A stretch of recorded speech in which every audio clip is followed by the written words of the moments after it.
Yung methylene blue kasi daw pala, ginagamit din siya sa aquarium, pang-disinfect.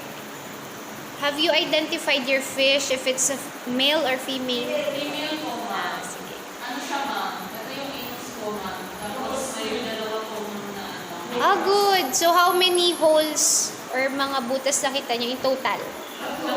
Correct. Okay.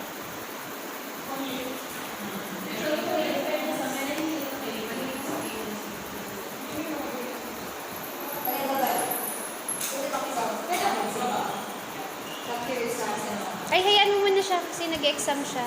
20 points niya yan eh.